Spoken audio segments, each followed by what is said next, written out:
Fala pessoal, tudo bem? Daqui a pouco nós vamos começar mais um vídeo, mas dessa vez de uma série nova. Nós vamos conversar sobre Madalena.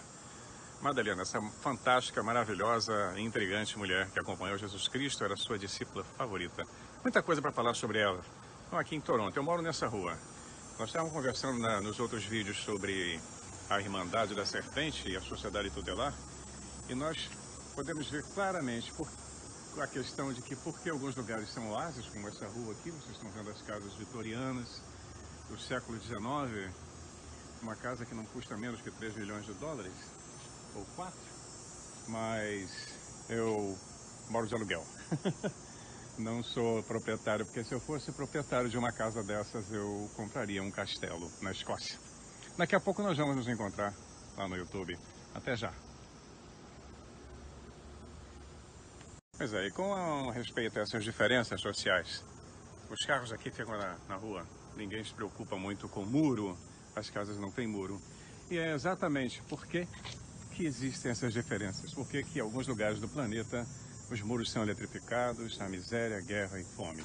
Vamos continuar a falar sobre essa sociedade tutelar, o porquê que o mundo não é e poderia ser melhor.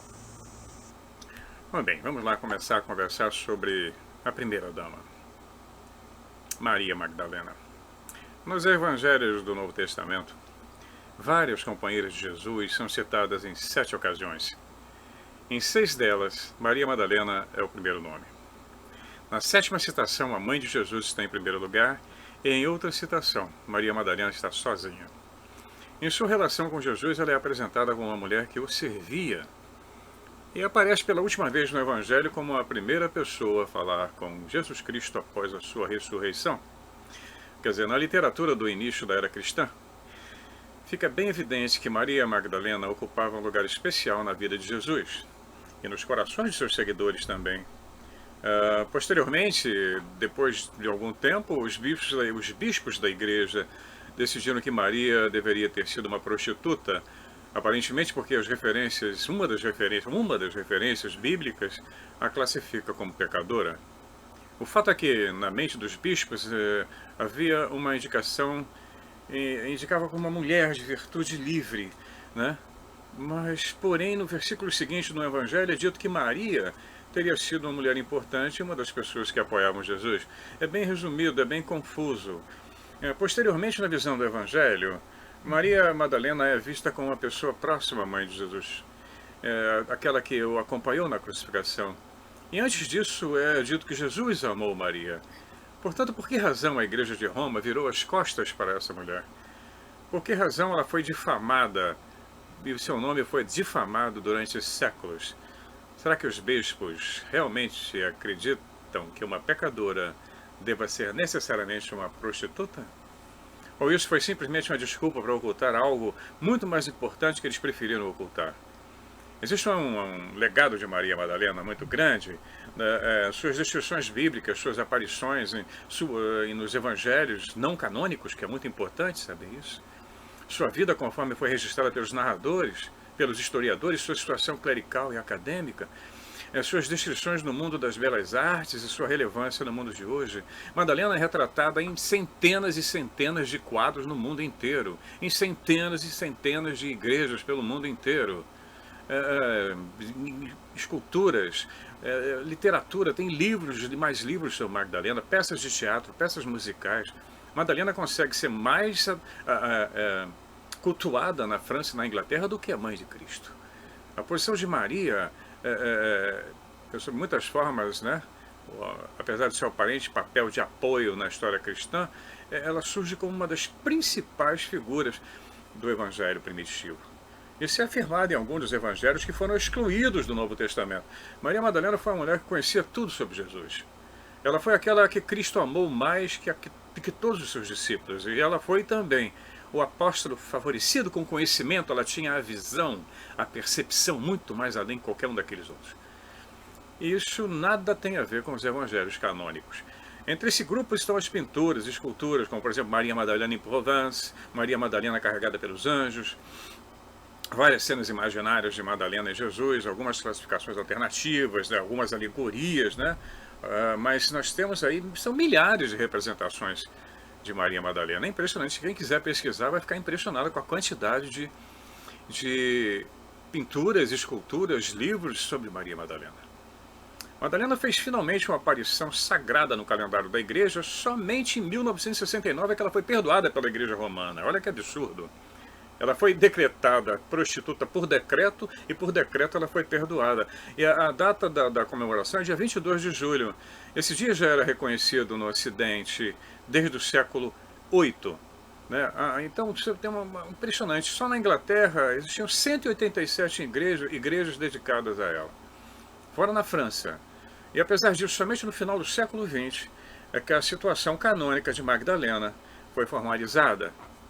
Embora o missal da Igreja Romana, que determina a liturgia do ritual latino, ainda rejeita o fato que Maria Madalena e Maria de Betânia são sinônimos. Essa reforma de 1969 para a situação canônica de Maria foi baseada na suposição do seu arrependimento. Olha que loucura. É um absurdo. Uma penitência considerada longa demais, eu também acho. Quantos séculos, né, para eles resolverem que ela não era prostituta. Nós vamos ver isso mais na frente, em vários documentários e documentos a respeito disso. E estudos feitos por pessoas que se dedicaram a pesquisar a vida de Maria Magdalena. Então eles dizem que aparentemente ela teria se arrependido por ter sido uma prostituta, mas em nenhuma parte do texto dito sagrado foi colocado que Maria era uma prostituta. Não tem isso. Então nós voltamos à questão proposta anteriormente. Por que a igreja preferiu degradar Maria Magdalena? Por que ela preferiu colocar Maria Magdalena dessa maneira, nessa posição? Que interesse era esse? Algo sobre a presença dela na vida de Jesus claramente incomodava os bispos. Isso dá para se notar. Né? Como nós vamos ver mais na frente, esse foi o caso. Ele incomodou a igreja porque a igreja foi montada em bases de um celibato, também instituído por decreto. É uma instituição com prerrogativas masculinas. Né? Isso, é importante perceber isso, que a influência de uma Maria Magdalena, de alguma forma, iria ameaçar e questionar o cristianismo híbrido, que é o cristianismo que surgiu depois de Constantino. Nós temos o cristianismo primitivo e temos o cristianismo que foi inventado depois de Constantino, do imperador Constantino, no ano 325. Ali começa o cristianismo. O que havia antes era evangelho, era uma coisa muito diferente. Muito, muito, muito diferente. E o que Magdalena pregava e trabalhava e propagava era algo muito mais amplo do que o cristianismo. E isso entrou em conflito direto com figuras como Pedro. Né? Vamos falar daqui a pouco sobre os 7 demônios. Quem eram esses 7 demônios?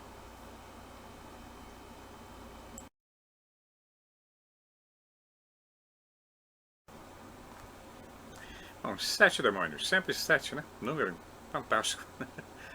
Número sagrado, número mágico, número misterioso. Mas para provar a malignidade de Maria e colocá-la em um aparente estado de arrependimento por devassidão, os clérigos da época, né, associaram-na a uma outra personagem do Evangelho, com a qual ela nunca teve ligação. Então era necessário ter uma explicação para a transição de Maria, a pecadora, para Maria, a companheira da mãe de Jesus Cristo. O único caminho que eles conseguiram para isso foi que, se Jesus tivesse perdoado Maria Magdalena pelo seu pecado vergonhoso, nesse aspecto, convenientemente, havia uma mulher desconhecida a quem Jesus perdoou por seu comportamento libertino. Então Maria foi identificada com ela. Essa era a mulher em que, em João 8:11, né, foi pega em adultério, a quem Jesus não condenou, mas lhe disse: vai, não peque mais. Não havia a menor ligação entre Maria Madalena e essa mulher, mas a estratégia foi considerada muito boa e Maria, a suposta adúltera, disse que havia se arrependido. E aí vem a história da Madalena arrependida, que a gente escuta desde criança. Aí no Brasil eu escutava minha mãe falar o tempo todo: fulana ficou com cara de Madalena arrependida. Uma outra associação entre essa mulher e Maria Madalena foi feita numa sequência em Lucas 7:37-49, quando uma pecadora ungiu os pés de Jesus na casa de Simão, o fariseu. O Evangelho também relata que Jesus disse a ela: perdoados estão os seus pecados.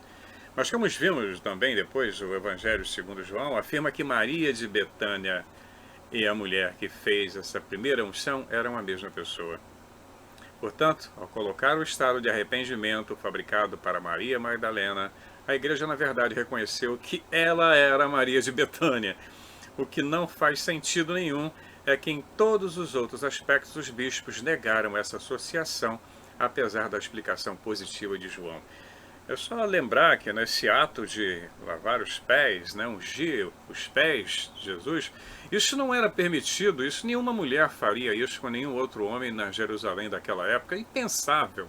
Esse ato era um ato que só se podia ser feito por uma mulher muito especial e por um homem muito especial, além do óleo ser extremamente caro. Esse ritual era um ritual nobre, não era um ritual do povo. Ninguém chegava e ungir o pé de ninguém. Isso não existe nos costumes da época. Era uma atitude de reconhecimento de uma figura real. Então, vamos chegar lá. Interessante isso. Mas aí nós vimos que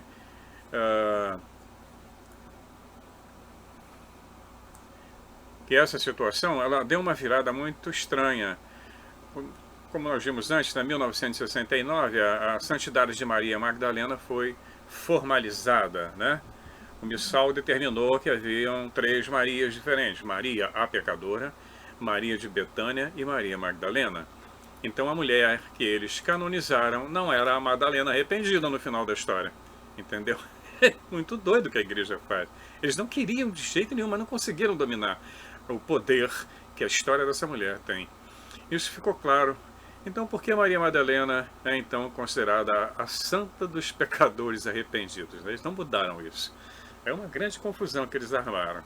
Então, em 1969, a Igreja do Ocidente, a Igreja Romana, né, que há muito tempo, junto com a Igreja Ortodoxa, que é a Bizantina, que é outra igreja, a do Oriente, confirmaram que haviam 3 Marias. Então, é isso aí. Nós temos aí, curioso, é que todos os ícones de Maria Magdalena da Igreja Ocidental descrevem Maria segurando tal vaso de alabastro. Isso é muito... Eu estou mostrando aí algumas fotos sobre pinturas do vaso. Sempre ela é retratada com alabastro que levava o bálsamo. Esse alabastro, normalmente, ele não tinha tampa. Ele teria que ser quebrado, porque era muito raro esse bálsamo e caríssimo. Era uma coisa extremamente cara. Era uma unção real. Então aquilo tem que quebrar aos pés de Jesus e fez a unção dos pés dele com esse bálsamo. Então esse fato contraria muito a doutrina ocidental, visto que claramente indica que Maria de Madalena e Maria Betânia eram as mesmas pessoas. E aí vamos lá, o que é que os protestantes pensam disso tudo? Bom, isso aí vai depender de qual ramo da igreja protestante, porque são centenas de ramos. Se você perguntar, na realidade isso causou uma confusão terrível entre católicos e protestantes e que agora fica mais confuso do que nunca. Isso ocorre porque Maria Madalena apresenta um problema sobre o qual eles, não importa a estratégia das doutrinas, cada doutrina querer estabelecer a sua história para impor uma posição, pois todas elas são autodestrutivas, né? Já que ela não se enquadra e que não pertence a nada, não tem um registro histórico e nem pode ser ignorada, porque os evangelhos deixam, estamos falando só sobre os evangelhos, vai deixar muito claro o envolvimento de Jesus Cristo e com a família dela, e com a família de Magdalena, né? Apesar de todas as tentativas de ligar Magdalena à prostituição, e todas sem fundamento, né? Não há um comentário só nos evangelhos com referência ao seu suposto pecado. Ele aparece em Lucas 8:2 e é repetido na sequência na ressurreição, lá em Marcos 16:9, que é dito que Maria era uma mulher de quem tinham saído 7 demônios. Ela era a mulher de quem haviam sido expulsados 7 demônios. E isso foi tudo. Não há relação com adultério nem com prostituição. Então, vamos ter que saber, tentar entender o que é essa história de 7 demônios. Pois bem, lá no ano 591, o Papa Gregório fez um sermão histórico que incluiu referências a Maria Madalena. E nesse discurso ele confirmou que Maria, a pecadora, e Maria de Betânia eram a mesma pessoa. Ele baixa um decreto: o Papa é assim, é o que eu quero, e se você não quiser, eu corto a sua cabeça. Ou melhor, eles adoram queimar pessoas, né? Mas durante o percurso ele também mencionou o assunto dos 7 demônios. Então ele chegou à conclusão, ele inventou a história de que os 7 demônios eram os 7 pecados mortais. Olha quanto pecado ele imputou a Magdalena. A Magdalena era culpada de soberba, inveja, gula, luxúria, ira, avareza e preguiça. Todos os 7. Então é isso. É de se admirar que a imagem de Magdalena tenha se recuperado e ter dado a volta por cima. Impressionante. porque hoje ela é considerada uma mulher fantástica em todos os lugares em que a igreja alcançou o evangelho ou o cristianismo, por exemplo. Bom, nós vamos continuar a falar sobre Madalena, mas antes eu vou passar por uma vila francesa. Vamos conhecer a vila de Rennes-le-Château e a história que envolve essa vila, que tem tudo a ver com Madalena. E foi ela quem gerou o livro O Código da Vinci, e depois o filme, que foi assistido por milhões de pessoas, e o livro vendeu milhões de exemplares pelo mundo inteiro. Essa história fantástica. Eu acompanhei, já li vários livros sobre o assunto, e é intrigante como as coisas se interligam, porque a história, o mito para alguns e fato histórico para outros, que Madalena desembarcou no sul da França logo depois, anos depois da crucificação, fugindo da Palestina, e ali se estabelece e influencia toda aquela região e toda a história da Europa, até as casas reais, a história dos merogínvios, que seria uma casa real com o sangue real de Jesus Cristo. Por aí tem muita história.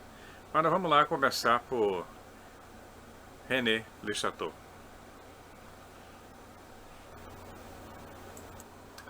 Mas antes de começar, nós vamos passear um pouquinho pela fascinante vila de Rennes-le-Château, no sul da França, e saber um pouco sobre Berenguer Saunieri. Pois é, o mesmo Saunieri que é citado no trabalho do Dan Brown, só que a história é bem diferente. A verdadeira história foi usada brilhantemente por Dan Brown, né, no livro de ficção, O Código da Vinci. Ele tem milhões e milhões de espectadores e despertou toda uma curiosidade em torno da Maria Madalena e a linhagem real, né? Tudo começa lá no dia 1º de junho de 1885, numa pequena aldeia francesa de Rennes-le-Château. Ela recebe um padre novo, o nome dele era Berenguer Saunieri. Ele era um homem robusto, bonito, enérgico e, ao que parece, altamente inteligente. Tinha 33 anos, a idade de Cristo, quando foi crucificado. Lá no seminário ele sempre pensava que estava destinado a uma promissora carreira clerical, né? Ia ser um bispo, quem sabe? E certamente ele pensava que parecia destinado a algo muito mais importante do que uma aldeia remota no sopé oriental dos Montes Pirineus.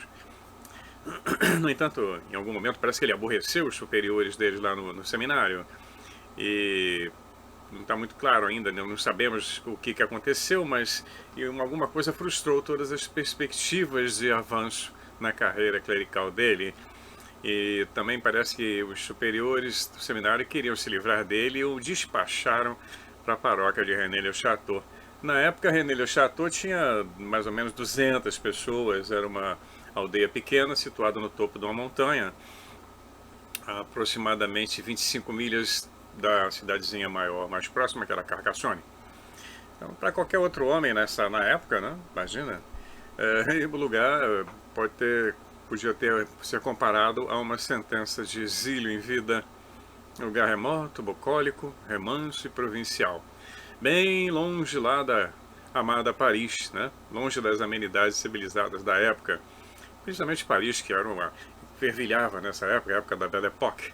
O país explodia de cultura, de festas, de tudo quanto é tipo de acontecimento social. Então, lá em Rennes-le-Château, longe de qualquer estímulo para uma mente ansiosa como a do Saunier, foi um golpe bem duro da vida dele. Mas ele foi. Havia certas compensações. O Saunier, ele tinha nascido naquela região. Ele nasceu a poucos quilômetros ali, numa aldeia chamada Montazels. Então, qualquer que tenha sido as deficiências dessa transferência, Rennes-le-Château era bem parecido com aquilo que ele tinha como lar, né? Ele tinha ali todo o conforto e a familiaridade infantil, ele passou a infância dele por ali. E entre 1885 e 1891, a renda de Saunieri foi em média em francos, o equivalente a 6 libras esterlinas por ano, que era o suficiente que podia se esperar para um padre, né, rural na França no final do século XIX. Então, juntamente com as gratificações fornecidas pelos paroquianos, ele conseguiu o suficiente para sobreviver com dignidade, sem qualquer extravagância, viveu uma vidinha tranquila. E assim ele ficou durante 6 anos. Né? Saunieri parecia que estava levando uma vida agradável num plácido lugarejo nas montanhas, ele caçou, pescou, né? Ele leu vorazmente, montou uma biblioteca gigantesca, aperfeiçoou o seu latim, aprendeu grego e embarcou no estudo do hebraico. E ele empregou como governanta uma serva, uma jovem de 18 aninhos, a camponesa Marie Denarnaud, que foi sua companheira e confidente pelo resto da sua vida. Ele fez também, na época, ele fazia visitas frequentes ao abade da aldeia vizinha, Henri Boudet, que era a cura da aldeia vizinha de René Lebin.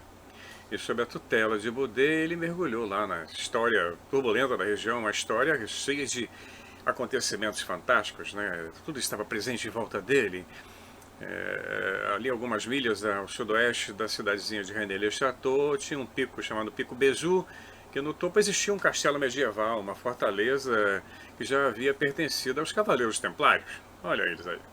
Tinha um outro pico também, uma milha ao leste de René-le-Château, que era o Castelo Blanchefort.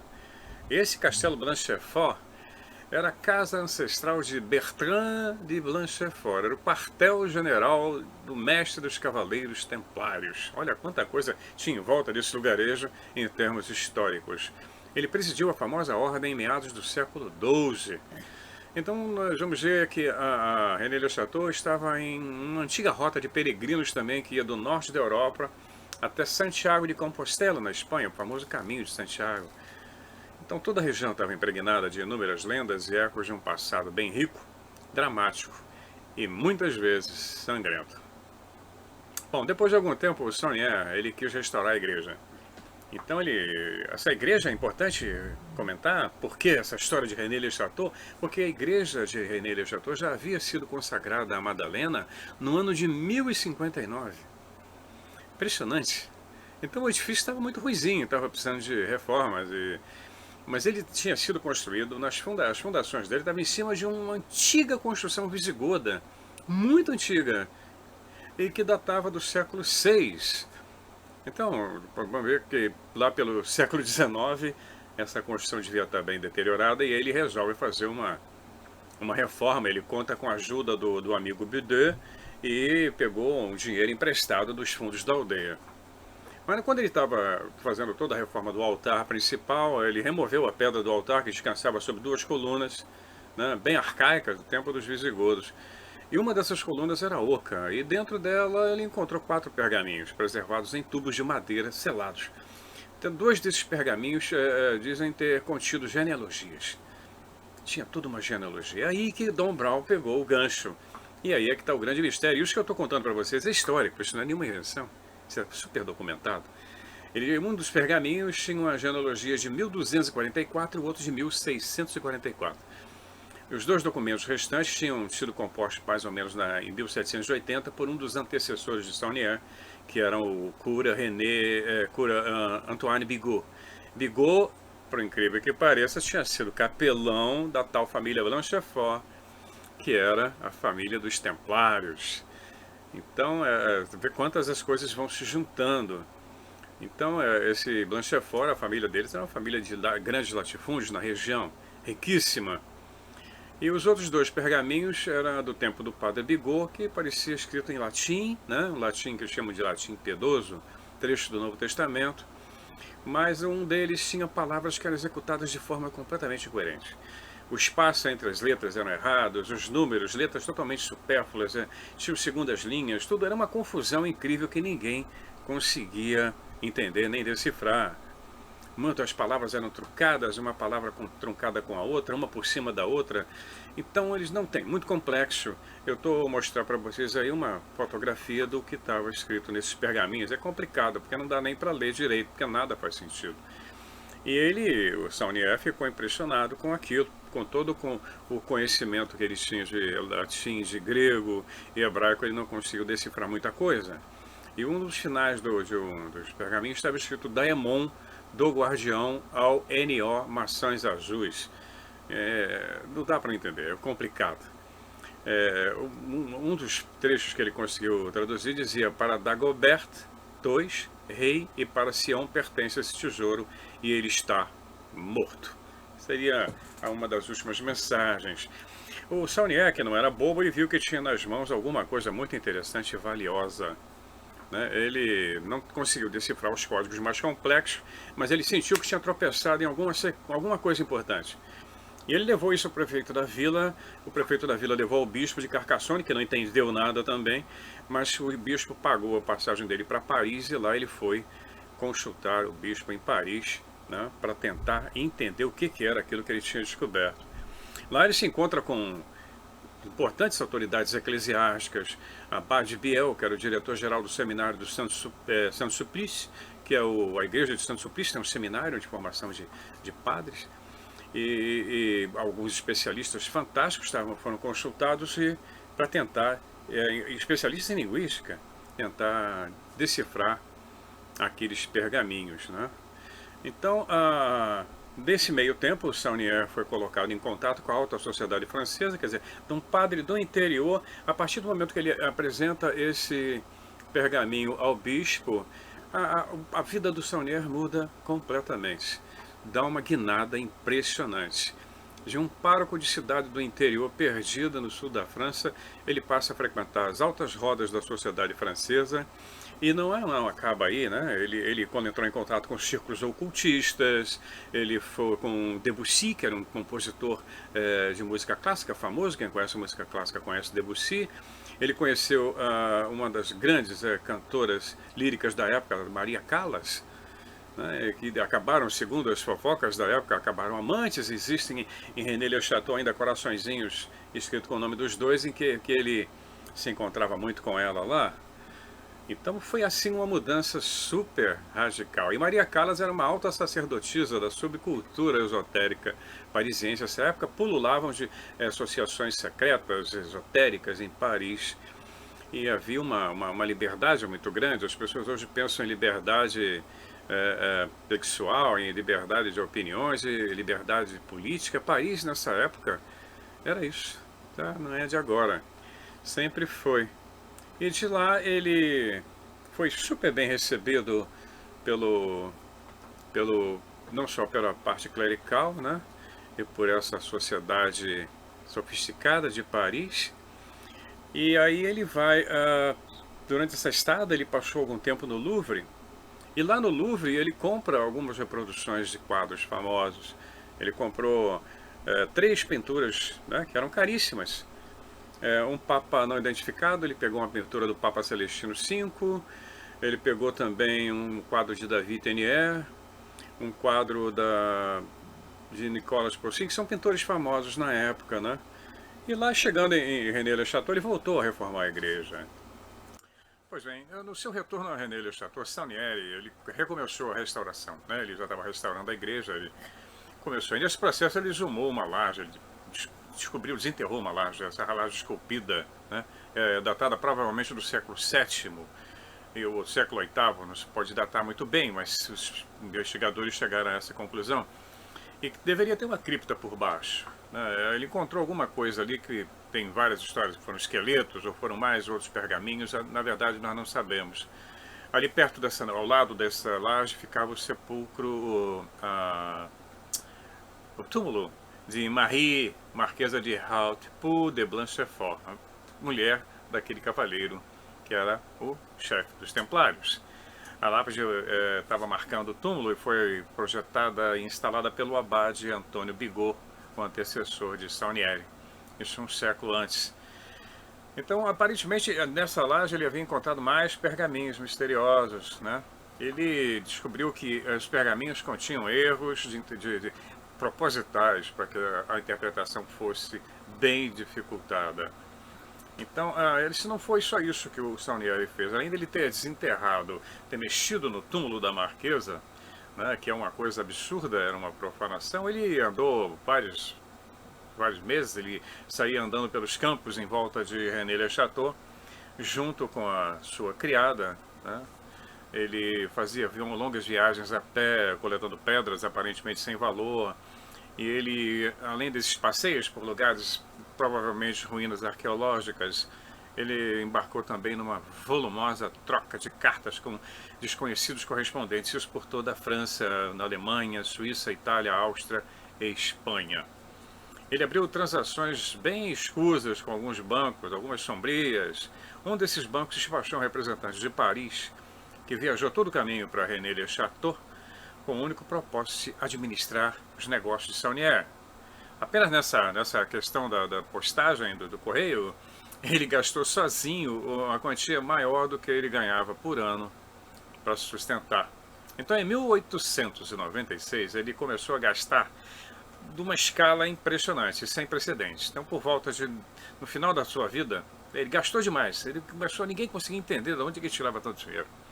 Já no final da vida, em 1917, as despesas de Saunier eram de vários milhões de libras. Tem uma ideia, era muito dinheiro. Alguma coisa dessa riqueza, né, foi comprovada que ele dedicou a obras públicas na aldeia. Ele fez uma estrada, mandou construir uma estrada moderna, ele levou água para todas as casas, água corrente, forneceu água corrente para toda a aldeia. Outras despesas ele empregou de uma forma romântica e construiu a Torre de Magdalena, ou a Tour de Magdala, que está aí numa fotografia que eu estou colocando. Ela foi construída para ser uma biblioteca. Na verdade, ele construiu a torre e ele nem a ocupou, não chegou a ocupar. A igreja foi totalmente redecorada. Mas aí é que tem mais um detalhe estranho nessa história, que ele decorou a igreja com esculturas muito estranhas, muito enigmáticas. Logo na entrada da varanda tem uma placa com a escritura, né, vocês estão vendo aí na foto, é Terribilis est locus ist. Esse lugar é terrível. Imagina, é uma igreja. Imediatamente no interior da entrada foi erguida a estátua bem medonha, está aí também ele, para vocês verem, do tal demônio Asmodeus, que é o guardião dos segredos, dos tesouros escondidos, de acordo com uma antiga lenda judaica. Ele foi um dos demônios que ajudou na construção do Templo de Salomão. E nas paredes da igreja ele instalou placas bem horrorosas, assim, coisas assim bem grotescas e pesadas. Ele tem algumas passagens que foram pintadas, estações da crucificação.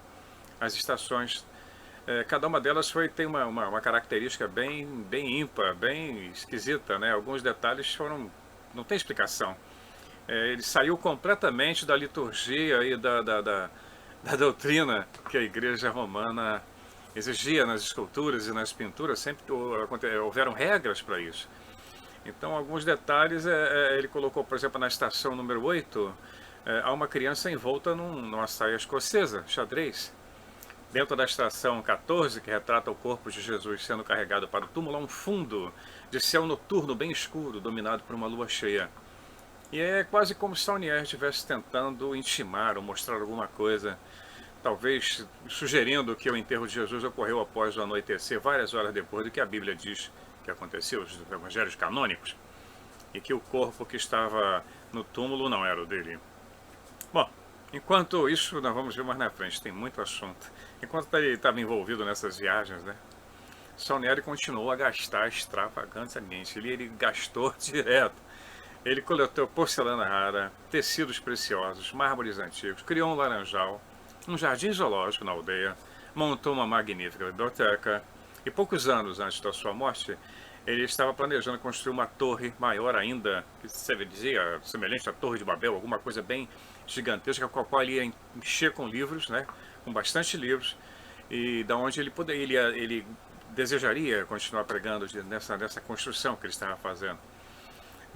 Então, ele também não esqueceu dos seus paroquianos. Ele ajudou todo mundo na aldeia. Ele fazia festas, era banquetes.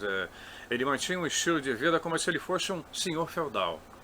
Em cima do seu castelo, na Vila de Magdalena, ali ele dirigia e dominava toda a aldeia. E ele continuou recebendo visitantes ilustres de Paris, né? A Emma Calvi, o secretário francês do Estado de Cultura na época. E recebeu o arquiduque Johann von de Habsburgo, era primo do Francisco José, o imperador da Áustria. E aí tem algumas... O interessante é que foi descoberto que Saunier e ele, o arquiduque, tinham aberto uma conta bancária em comum, né? E que ele tinha feito uma depósito de uma soma substancial na conta do Saunier. No início, as autoridades da igreja ficaram olhando de longe, fecharam os olhos a isso tudo. Mas quando o antigo superior de Saunier morreu, lá em Carcassonne, o novo bispo chamou o Saunier para conversar. Vem cá, de onde vem esse dinheiro? como é que é? Está parecendo político brasileiro, né? Ninguém sabe de onde vem o dinheiro. Então, o Saunieri se recusou, ele disse, não vou contar nada. O bispo foi ao Papa e pediu que o Saunieri fosse cassado, né? Que ele fosse suspenso, né? O Vaticano suspendeu o Saunieri, mas Saunieri voltou ao Vaticano, recorreu e ganhou de novo a paróquia. E aí foi que, no dia 17 de janeiro de 1917, ele estava com 65 anos, ele sofreu um derrame. E aí, 17 de janeiro, data suspeita, né? Nem vamos fazer piada com o número 17. Então, a data 17 foi a mesma data que estava escrita na lápide da marquesa Haute Pou de Blanchefort, né? Aquela laje que o Saunieri tinha desenterrado. E no dia 17 de janeiro também é o dia da festa de Santo Suplício, né? Então, havia algumas coincidências. Mas o acidente cardiovascular de Saunieri foi muito estranho. Muita gente discutiu, né, como é que ele teve esse acidente, porque ele estava com saúde aos dias anteriores. Tudo bem, um acidente cardiovascular não avisa. Eu posso estar falando aqui e daqui a poucos segundos eu tenho um acidente cardiovascular, não tem nada a ver. Quando o Saunieri começou a ficar doente, teve um acidente, não morreu de vez, ele ficou na cama. Tem uma história, tem um recibo datado do dia 12 de janeiro, veja bem, ele morreu no dia 17, mas no dia 12 de janeiro a Marie Denarnaud, né, a secretária dele, já tinha encomendado um caixão para ele. Enquanto o Saunieri estava deitado lá no leito de morte, um padre foi chamado de uma paróquia vizinha para ouvir a confissão final e administrar, né, consagrar ele. O padre foi lá no quarto e tal, e de acordo com o depoimento de testemunhas, né, o padre saiu meio doido quando escutou a confissão dele, ficou louco. Ele se recusou a administrar a unção extrema. E no dia 22 de janeiro, o Saunieri morreu sem ser santificado. Na manhã seguinte, seu corpo foi colocado numa poltrona no terraço da Torre de Magdalena. Ele estava vestido com uma roupa vermelha, né, com bordas bem escarlates. E ali o pessoal da aldeia passou para prestar a última homenagem a Saunieri, né? Inclusive arrancavam pedacinhos da roupa dele para levar como lembrança. Ninguém entendeu bem que ritual foi esse que a Marie Denarnaud fez para ele. Ninguém sabe. E quando leram o testamento dele, ele revela no testamento que não tinha dinheiro nenhum mais, estava pobre, e que tudo que ele tinha foi entregue para a secretária dele. Ele deixou tudo no nome dela, da Marie. Então, foi com quem viveu com ele durante 32 anos. E após a morte do Saunieri, a Marie continuou a viver uma vida lá, bem confortável na vila, né? Até 1946, quando acabou a Segunda Guerra Mundial. Acabou a Segunda Guerra Mundial, aquele dinheiro perdeu o valor. O governo francês resolveu trocar a moeda, porque ia pegar todo mundo que estava sonegando, né? Todo mundo foi obrigado a contabilizar suas receitas. E aí a Marie escolheu a pobreza. Ela não tinha como explicar aquele dinheiro, não podia, era um segredo. E ela foi vista no jardim da Vila Magdalena queimando dinheiro. Triste. Então, ela, nos 7 anos seguintes, ela viveu de maneira bem austera, porque ela vendeu a vila e prometeu ao comprador, o Monsieur Noël Corbu, que ela confiaria a ele, antes da sua morte, o segredo que faria dele não só um homem rico, mas também poderoso. Então, em 29 de janeiro de 1953, a Marie morreu. Também teve um derrame e ela ficou no leito de morte, incapaz de falar. Isso frustrou o Monsieur Corbu. Ela morreu pouco depois, carregando seu segredo com ela e todos os tesouros possíveis. Em linhas gerais, e bem resumida, é essa história de René Le Chateau, que foi usado no livro Código da Vinci, no filme, e que gerou uma montoeira de fãs e despertou um mundo inteiro para essa história fascinante. Então essa é a história que está lá na França, e quem quiser pesquisar tem muita documentação a respeito, muitos livros a respeito. Estou colocando a capa de alguns que eu usei para fazer esse resumão da história de Magdalena. Agora nós vamos voltar a Magdalena da Bíblia, dos livros canônicos e dos livros apócrifos.